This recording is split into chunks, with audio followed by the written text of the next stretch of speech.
রুটি খেতে ভালো না লাগলে মাত্র ২ টি উপকরণ দিয়ে খুব সহজে এরকম মুচমুচে একটা নাস্তা তৈরি করে নিতে পারেন, যেটা বড় থেকে ছোট সবাই খেতে খুব পছন্দ করবে। আর তৈরি করাও একদম সহজ। আশা করছি এরকম একটা সহজ রেসিপিটি আপনাদের খুবই পছন্দ হবে।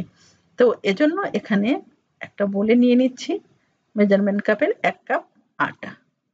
আর এখানে দিয়ে দিতে হবে একটুখানি লবণ। আর এখানে দিয়ে দিতে হবে প্রায় ২ টেবিল চামচের মতো তেল। দিয়ে খুব ভালো করে আটাটা মিশিয়ে নিতে হবে। খুব ভালো করে মিশিয়ে নিতে হবে যেন আটাটা একটুখানি মুঠো করলে যেন একটা সুন্দর ডো তৈরি হয়ে আসে। এরপর এখানে নরমাল তাপমাত্রার জল দিয়ে খুব ভালো করে এটা মেখে নিতে হবে। খুব ভালো করে মেখে নিতে হবে। আমরা সচরাচর পরোটা আর লুচির জন্য যেরকম একটা ডো তৈরি করি ঠিক সেই রকম একটা ডো তৈরি করে নিতে হবে। তো আটাটা একদম রেডি। এটা আমি প্রায় ১০ মিনিটের মতো রেখে দিচ্ছি ঢাকা দিয়ে। আর এখানে নিয়েছি কিছুটা আলু সেদ্ধ করে নিয়েছি। তো আলুগুলোকে খুব ভালো করে ম্যাশ করে নিতে হবে। আমি হাত দিয়ে খুব ভালো করে ম্যাশ করে নিচ্ছি। আপনারা চাইলে কিন্তু ম্যাশার দিয়েও ম্যাশ করে নিতে পারেন। সমস্ত আলুগুলো খুব ভালো করে ম্যাশ করে নিতে হবে।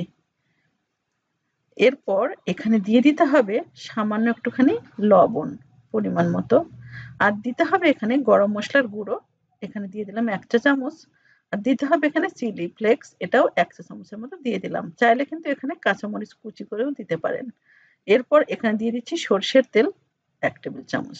খুব ভালো করে আলুগুলো মেখে নিতে হবে। তো সমস্ত আলুগুলো খুব ভালো করে ঠিক এইভাবে মেখে নিতে হবে যেন আলুর মধ্যে কোনো রকম দানা ভাব না থাকে। তো আলুটা একদম রেডি। আর এই ফাঁকে কিন্তু আমার আটাটাও একদম রেডি হয়েছে। এখান থেকে কিছুটা আটা এভাবে নিয়ে নিলাম একটা লেচি করে। আর এখানে কিছুটা ময়দা দিয়ে আমি একটা সুন্দর রুটি তৈরি করে নেব। আমরা সাধারণত সে যেরকম রুটি তৈরি করি ঠিক সেই রকমই, তবে এটা একটু বড় তৈরি করে নিতে হবে। তো রুটিটা আমার কিন্তু একবারে ঠিক এরকম করে নিলাম। এরপর এর উপর আমি যে আলুটা সেদ্ধ করে যেটা মেখে রেখেছিলাম সেটা এর উপর ঠিক এইভাবে দিয়ে দিতে হবে। খুব ভালো করে একটা চামচের সাহায্যে ঠিক এরকমভাবে ছড়িয়ে দিতে হবে। সমস্ত আলুগুলো ঠিক এভাবে সুন্দর করে ছড়িয়ে দিতে হবে। এরপর আমি এই রুটির একটা সাইডটা ধরে খুব ভালো করে এরকম করে রোল করে নেব। তো রোল করে নেওয়ার পর এরপর এখানে ১ ইঞ্চির মতো পুর করে এই রোলটা কেটে নিতে হবে।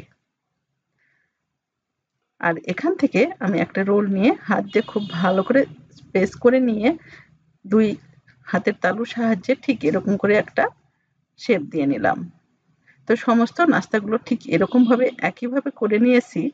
আর এখানে নিয়ে নিলাম বলে ১ টেবিল চামচের মতো ময়দা, সামান্য একটুখানি লবণ আর কিছুটা জল দিয়ে খুব ভালো করে একটা মিশ্রণ তৈরি করে নিতে হবে। আর দিয়ে দিলাম এখানে চিলি ফ্লেক্স ১ চা চামচ। খুব ভালো করে মিশিয়ে নিতে হবে। তবে মিশ্রণটা কিন্তু ঘন হবে না, ঠিক এরকম একটা পাতলা মিশ্রণ তৈরি করে নিতে হবে। মিশ্রণটা রেডি। এখন আমি এখান থেকে কিছুটা নাস্তা নিয়ে ঠিক এরকম মিশ্রণের মধ্যে ডুবিয়ে নেব। মিশ্রণের মধ্যে ডুবিয়ে নেওয়ার পর এখানে প্যানে কিছুটা তেল গরম করে নিয়েছি। এখন এই গরম তেলের উপর নাস্তাগুলো দিয়ে দিতে হবে। তো সমস্ত নাস্তাগুলো ঠিক একইভাবে দিয়ে দিচ্ছি। এরপর এই নাস্তাগুলো প্রায় এক পাশটা ২ থেকে ৩ মিনিটের মতো মিডিয়াম হিটে ভেজে নিতে হবে। এক পাশটা যখন ভাজা হয়ে যাবে অপর পাশটাও ঠিক এইভাবেই ভেজে নিতে হবে। তো সমস্ত নাস্তাগুলো এপাশ ওপাশ করে প্রায় ৪ থেকে ৫ মিনিটের মতো মিডিয়াম হিটে ভেজে নিতে হবে।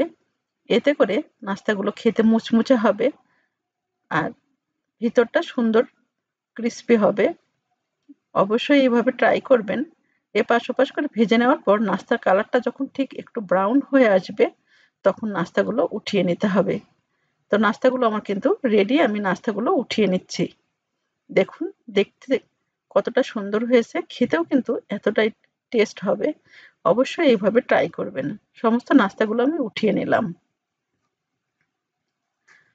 তো বাকি নাস্তাগুলো ঠিক একইভাবে এইভাবে ভেজে নিচ্ছি। তো একদম নাস্তাগুলো রেডি। আশা করছি আমার এই সহজ নাস্তা রেসিপিটি আপনাদের খুবই ভালো লাগবে। আর অবশ্যই এইভাবে ট্রাই করবেন। এতটাই টেস্ট তৈরি না করলে বুঝতেই পারবেন না। মাত্র ২ টি উপকরণ দিয়ে যে এরকম একটা টেস্টি নাস্তা তৈরি করা যায়, আপনারা অবশ্যই তৈরি করবেন। আশা করছি রেসিপিটি আপনাদেরও ভালো লেগেছে, আর ভালো লেগে থাকলে প্লিজ চ্যানেলটা সাবস্ক্রাইব করে অল অপশন সিলেক্ট করে পাশে থাকবেন।